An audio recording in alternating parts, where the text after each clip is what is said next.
All right, so again, good morning, everyone, and thank you for joining this week's Weekly Wave. Again, the content for this week's call is going to be very similar to last week and the week before. There's just been a couple of changes or updates that we need to let you know about.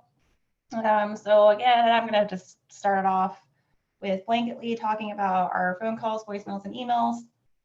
By now, we were hoping to be a little bit more really just caught up in general, but we are still experiencing a very high number of calls, voicemails, and emails.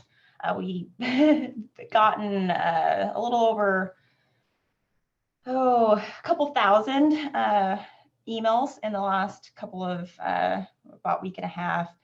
So right now we still have a queue of about 500 emails between the dates that you can see on your screen right here. A lot of those may be duplicates. So we are asking that if you have already emailed us about the subject matter, say you've got data validation issues that you believe to have gotten cleared up and they're still sitting in the wave, or really anything, if you've emailed us once or called once, please try not to email us multiple times about the same issue. That's fogging up our inbox and potentially causing our office to respond to you more than once. It's taking a little bit more time out of our day to try and reconcile all of the duplicate contacts that we're getting from districts right now. So again, just asking that you please try to just keep it condensed into one email if about the same subject matter. If you do want to bump an email, please, feel free to do that. But if you are going to, try to bump the same email that you, sent to us originally. In our inbox, that'll appear as one email, so we're not having to go through and look through multiple days. Again, I know this is a little bit frustrating for you guys, and this is not usual for our office. We usually have a 24 to 48-hour turnaround time on most phone calls, voicemails, or emails, but right now this is very unique. So we are trying to get back to you guys as quickly as possible. So again, if you've emailed us, called us, left a voicemail, any of the sort between October 12th and today, do know that we will get back to you in some form or fashion. We're not ignoring you. We're just trying to get to everything as quickly as possible while still trying to be proactive with some of the issues that have been popping up that are out of our control. So moving on, if you still have staff members, new or old, doesn't really matter, that are having issues logging into the Wave, if you choose to email our office, we're asking that you please contact OMES first. Their email address is on the screen. It's very easy. It's just servicedesk@omes.ok.gov. They're a separate office from ours. They handle all of the single sign-on logins, and that includes the new login to get into the Wave. So again, if you're having new staff members who don't have access to the Wave, they don't have the information, username and password to get in, you need to contact OMES. In most cases, an account may have already been created, but again, for those new staff members, they do need to email the service desk to make sure that everything is going according to plan with their account. If you've already emailed the service desk or called them, email is preferable, but if you've contacted OMES in some form or fashion and you have a ticket number from them, you can reach out to our office with that number and we can take a look if it's been more than, say, a few weeks, or if you have been contacted by them initially and then it's been radio silence for more than 3 or 4 days. They are also experiencing, rightfully so, a large number of contacts this month specifically.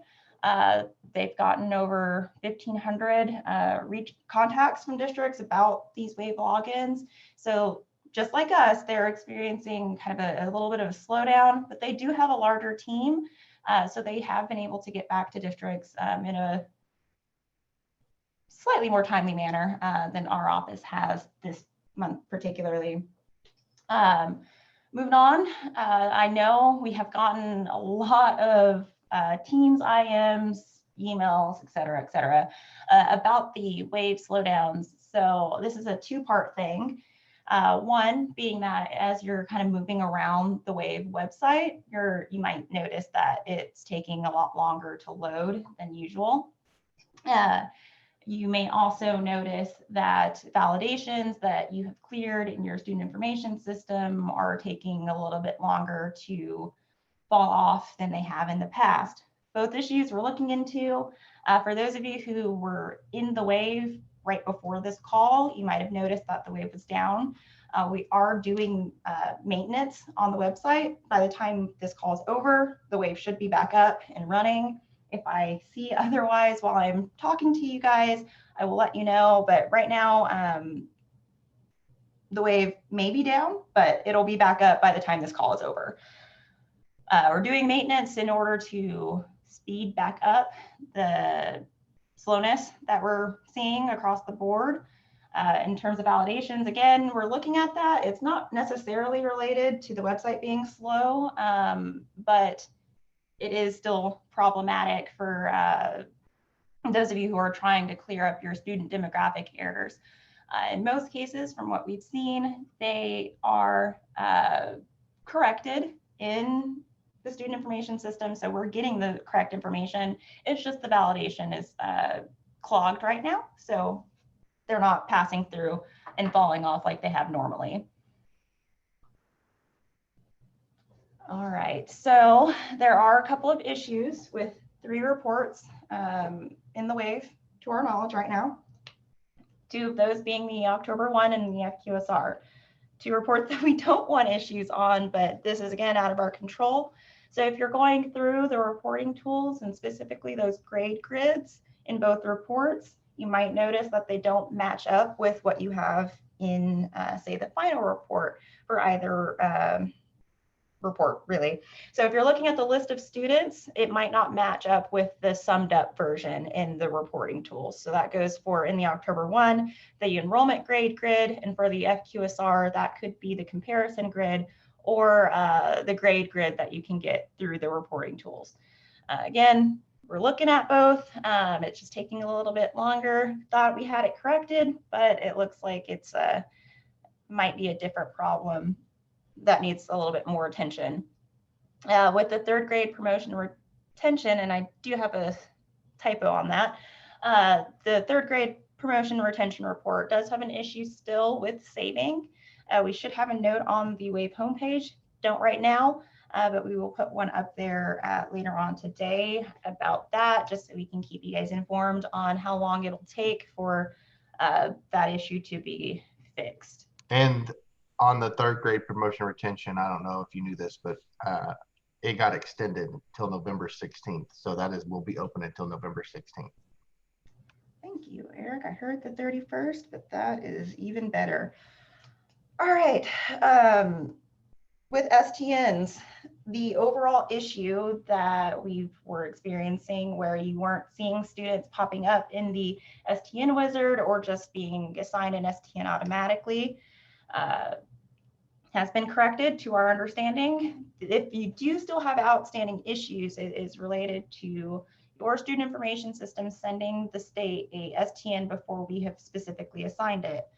Now, a lot of the times this is out of your control because most student information systems do not allow you to enter the STN. So this is generally speaking, to our understanding, an import issue. So we're manually clearing those out. So if you do still have those issues, you're still missing an STN, but you can see one in your student information system, reach out to us. Please make sure that you're including that STN and local ID, and we will make sure to get that manually cleared out so we can force that student's record to go back through the STN assignment process, and they should, in most cases, pop up with the same STN that you saw in your student information system. It just has to come through us first. We can't accept a STN that is coming in from your student information system, since there might be a lot of, it may cause potential issues if we were to take that. So again, if you're just seeing students that had STNs previously or are still missing STNs and they're not in the STN wizard, please reach out to us if you haven't already, and we'll take a look. So due dates, FQSR and October 1, the due dates are exactly the same as they have been for the last few weeks. October 1 is still going to be due on October 31st, and the FQSR is due on November 30th. We will continue to work with districts as quickly as we can with October 1 issues. Again, we really do understand the frustration because this is usually a lot smoother. But this year we're having a lot more problems than we were ever expecting to have during this particular reporting season. So we do have guidance available for both reports under documents and guides that might help answer some questions that we've been getting related to both reports. Specifically, I'm talking in terms of which students are supposed to be included and how to potentially fix some of the find missing students errors that may be popping up for some of your students. All right, so now for some reminders. This is the second to last slide before I open it up for comments and chats. But I just wanted to make sure that you guys did know that we do have our request schedule on our website. The link to that is right here in the chat. So if you look at that PDF, it'll give you an idea of how often we're requesting for certain pieces of information. Why I bring this up is because of a lot of the emails that we're getting right now in terms of transportation and attendance, I think maybe stemming from a misunderstanding of how often we request that information. So for everything aside from attendance and transportation, those changes, adds, deletes can be sent to the state and the WAVE 24 hours a day. Whenever you're making those changes, most student information system vendors outside of, I believe, WinGauge, is sending us those changes within the hour that you make them. But for transportation and attendance, that is specifically a request-driven, I'm going to throw out the word here, object. So we have to request for those two pieces of information. Otherwise, it won't, we won't get any particular updates.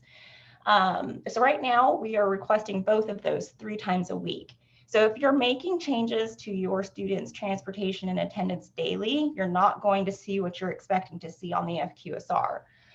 We do have to request for those 2 pieces of information whenever you're making large changes. So if you're still seeing outdated attendance and transportation, and there's still going to be a lot of movement during the week, rather than asking for us to clear and repull your transportation and attendance, it may be best to pick a day during the week where you're reconciling the information between your student information system and the FQSR, for example. The reason why we're asking for this is our system cannot handle clearing out and repulling every single district's attendance and transportation on a daily basis. 3 days a week is right now the maximum amount that our system can handle without causing other issues with us processing data, other pieces of information. So again, if you are making changes daily to transportation and attendance, just know that we will be requesting for it, but it may be a day or 2 after you make those changes in your student information system before you see the changes on the FQSR. Now, if you are, say, deleting a absence record for a student, in those cases, you may see that absence still on the WAVE unless you specifically ask for us to clear and repull it. We have seen issues where we're not technically getting an update for a specific day for a student.